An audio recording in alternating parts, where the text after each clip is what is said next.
I vividly remember the first time I met Jackson. It was actually my first day on the job at Special Learning Center. I was in the lobby to meet the kids and the families that morning, and the doors flew open, and here comes this little guy riding what I perceived to be was a little blue tractor. He was adorable, but I also realized that this little guy couldn't walk. And I immediately thought, I wonder what's his story. We went in for our 20-week ultrasound to find out gender. That's when we were given the news that Jack had a lesion or a tumor or something on his back. They weren't sure what. At that appointment, they confirmed that he has my bifida. She had to get tested, he had to get tested, even though he was only 20 weeks in utero. Yep, so at 25 weeks, we underwent an in utero fetal surgery. He was 1.5 pounds. It's a special day, they call it his butt day. They took his butt and his back out, and they performed surgery on the defect in his spinal cord and his nerves, and they put him back inside me. We made it to 35 weeks when he made his arrival into the world, and they call him twice born. And then he was in the NICU for a few weeks until we brought him home. We couldn't hold him. They were still running a bunch of tests. We found out they were able to test like what he could feel and not feel. They painted a pretty dark picture, what his abilities may be. He had club feet, bilateral hip dislocation.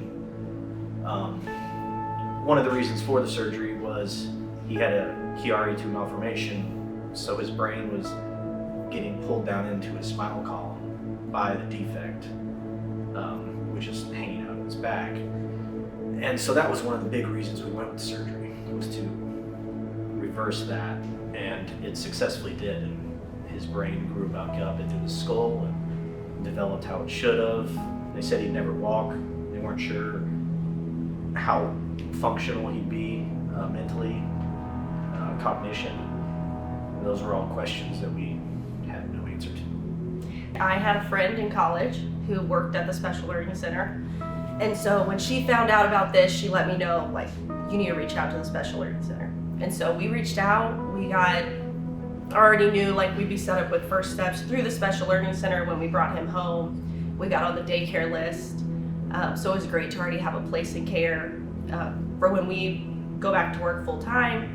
And so then that was our start of the journey with the Special Learning Center. Physical therapy in the early days not only was obviously helping Jackson, but helped us because we didn't know all the things to do with him to help him become stronger and meet all his milestones. Physical therapy has been a big part of our life. Jackson started getting therapy services at our clinic in February of 2020, and he was 2 years old. And at that time, his goals were to pull up to stand, to cruise on furniture, to walk on the treadmill with our specialized equipment that helps hold up part of his body weight so that he just has to focus on moving his legs, and to walk in a gait trainer with supports for 25 feet.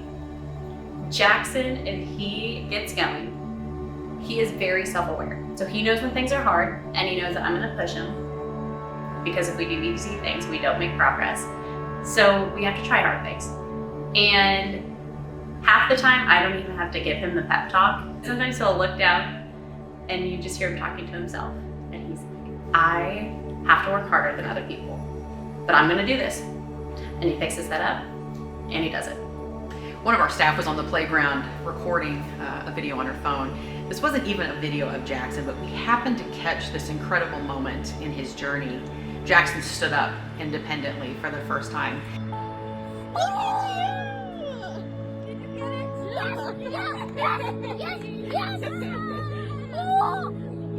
Back in November of 2024, we started a plan of care for physical therapy, and at the start of every plan of care, we ask families and kiddos, what are your goals? Because I can come up with goals, but if it doesn't mean much to the family, why would we work on it? We want it to be family-centered. And Johnny said, I don't know if it's possible, but Jackson really, really wants to try to take some independent steps without any crutches, no walkers, nothing. And I said, I can't guarantee anything, but he's shown me time and time again that it's at least worth a shot. And so at that time, he would take 1, sometimes 2 steps on a good day, and his knees would buckle and he'd collapse, and we'd try again. And then as of last week, July 2025, he walked over 150 feet, 1 step after another, slow and steady, without his knees buckling. At the end of 2024, Jackson brought in an entire fleet of equipment that he used to require. It was standers, gait trainers, walkers, wheeled mobility that he'd sit in and push around. All sorts of things that got him to where he is today.